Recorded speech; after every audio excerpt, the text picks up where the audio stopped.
বিশ্বের সবচেয়ে আশ্চর্যজনক জিনিস যা দেখে বিজ্ঞানীরাও অবাক হয়ে গেছেন। রাশিয়া এমন একটি দেশ যেখানে শীতের মাত্রা খুব বেশি। এখানে কিছু বিশেষ স্থানকে তুন্দ্রা বলা হয়, যেগুলো সম্পূর্ণরূপে বরফে ঢাকা সমতল ভূমি। এ অঞ্চলে নোডস নামক মানুষ বসবাস করে, যাদের জীবন শীত মৌসুমের উপর নির্ভরশীল। এটা খুবই চ্যালেঞ্জিং। শীতকালে ছোট বড় প্রতিটি প্রয়োজনেই তাদের অসুবিধায় পড়তে হয়। তাদের জীবনযাত্রা রাশিয়ার অন্যান্য মানুষের থেকে আলাদা। এটা সম্পূর্ণ ভিন্ন।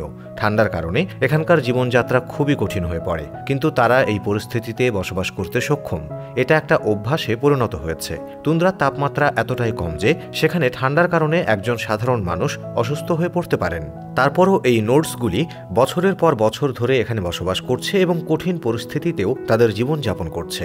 ৬ নম্বর, এটা এমনই এক অনন্য শসা যা জানলে চমকে যাবেন যে এটি সাধারণ শসা নয়। যত তাড়াতাড়ি কেউ এটিকে স্পর্শ করে, এটি উদ্ভিদ থেকে পৃথক এবং একটি ধারালো স্প্রে অঙ্কুর, এবং শুধু এর ভেতরে উপস্থিত বীজগুলিও দ্রুত বেরিয়ে আসে। মজার বিষয় হলো যে এটি কখনো কখনো স্পর্শ না করেও কলসগুলি করে। আসলে এই শসা এমন করে যাতে এর বীজ বহু দূরে ছড়িয়ে পড়ে এবং সেখানে নতুন গাছপালা জন্মাতে পারে। তবে এই শসা মোটেও খাওয়ার যোগ্য নয়, কারণ এতে বিষ পাওয়া যায়। ৫ নম্বর, আজকাল প্লেনে ভ্রমণ খুবই সাধারণ ব্যাপার হয়ে দাঁড়িয়েছে। আপনি যদি কখনো বিমানবন্দরে পাইলটদের দেখে থাকেন, তবে আপনি সম্ভবত লক্ষ্য করেছেন যে তারা বেশিরভাগই ক্লিন শেভড বা খুব ছোট দাড়ি রাখে। কিন্তু আপনি কখনো ভেবে দেখেছেন কেন এমন হয়? আসলে পাইলটদের দাড়ি রাখা নিষিদ্ধ নয়, বরং বিভিন্ন এয়ারলাইন্সের নিজস্ব নিয়ম রয়েছে। বেশিরভাগ এয়ারলাইন্স পাইলটদের ক্লিন শেভড বা ছোট দাড়ি রাখার পরামর্শ দেওয়া হয়। এর প্রধান কারণগুলো হলো মেঘগুলি খুব উচ্চতায় উড়ে যায়, যেখানে অক্সিজেন কম থাকে।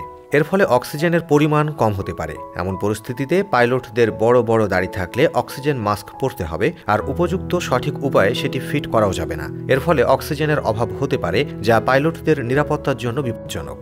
এ কারণেই পাইলটদের দাড়ি রাখার ক্ষেত্রে সতর্ক থাকতে হয়। ৪ নম্বর, আপনি কি জানেন যে মানুষের তৈরি সবচেয়ে দামি জিনিস এটা কি? ইন্টারন্যাশনাল স্পেস স্টেশন, নাকি একটি বিস্ময়কর স্টেশন যেটা প্রতি ৫২ মিনিটে পৃথিবীকে প্রদক্ষিণ করে? সম্পূর্ণ মোড় নেয় সেটা। এ সময়ের গতিবেগ হবে ঘন্টায় আনুমানিক ২৭,৬০০ কিলোমিটার। আমরা যদি আরও স্পষ্টভাবে বুঝতে পারি, তাই এর গতি সেকেন্ডে প্রায় ৮ কিলোমিটারের সমান।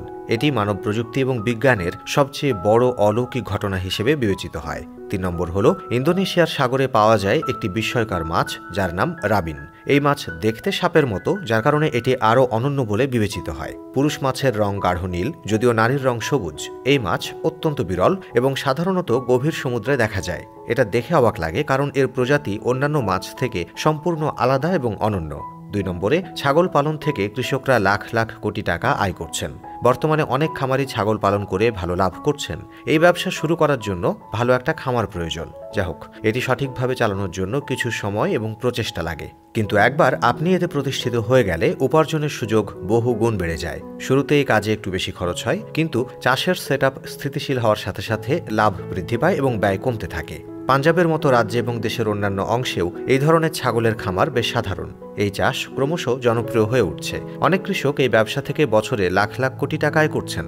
১ নম্বর, যে বাইক, এটি আপনি নিশ্চয়ই দেখেছেন। গাড়ি বা ট্রাকের মতো যানবাহনে সাইলেন্সার সবসময় পেছনে থাকে, কিন্তু ট্রাক্টরের সামনে সবসময় সাইলেন্সার লাগানো থাকে কেন?